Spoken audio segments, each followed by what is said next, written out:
guys, welcome back to Amrihem again. And well, because of this 14 days lockdown in Cam Ranh Metro due to this COVID-19 pandemic, I'm unable to go out and make new videos, and I'm really sorry for this, and I hope you will understand about it. And anyways guys, I was thinking today, like, if I can share you some more historical facts of Amri Karbis, so that it will help you to understand more about the upcoming videos that I'll be bringing to you.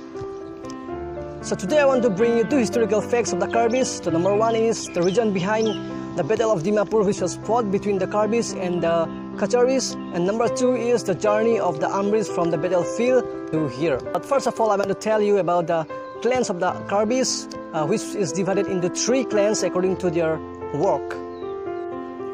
So you see, the Amris were asked to perform the duties of armies, which is to defend the kingdom of Karbis, and that's why you will find the Chong, which is the seal, and the Nok, which is the sword, and the Tokon, which is the spear, with the warrior tribe only, which is the Amri Karbis.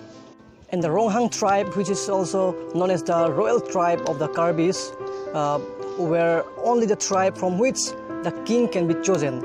And so that's why you can find the descendants of Ronghang Lindo still there in the areas of Ronghang.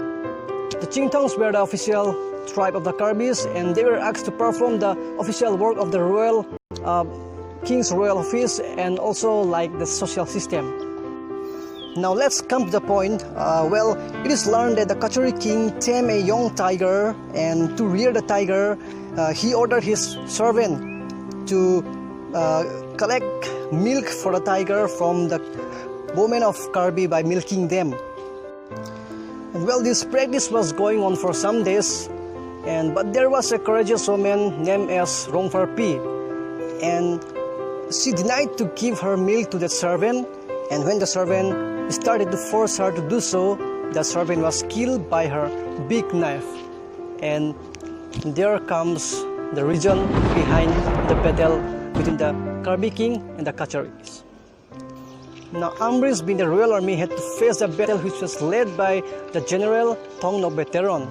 And as the Kacharis were more powerful, as I already said, we lost the battle, and we were chased from the battlefield to the west.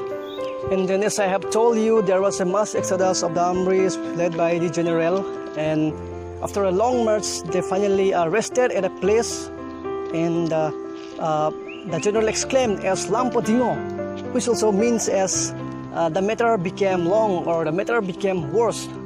And till that place is the name of this place remaining as Lamding, which is in the district of Nogao.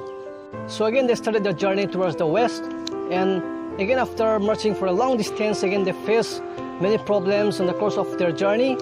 And after later on, they met a river where they rested on the bank of that river, and there itself again the general exclaimed as Non Kilong, which also means as now where to, or now where to go.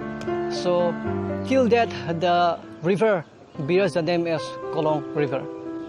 And somehow they were able to cross the river, and later on they reached in a hill of a Khasi state and settled in the foothills of that Khasi state.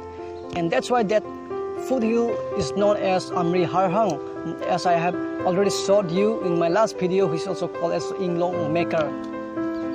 So it's a brief history in a nutshell of the region behind the Battle of Dimapur, which was fought between Karbis and Kacharis, and the journeys of the Karbis, of the Amris, from the battlefield to here. Hope you like this video, guys, and just I want to tell you is that we are so blessed to be a part of this legendary tribe.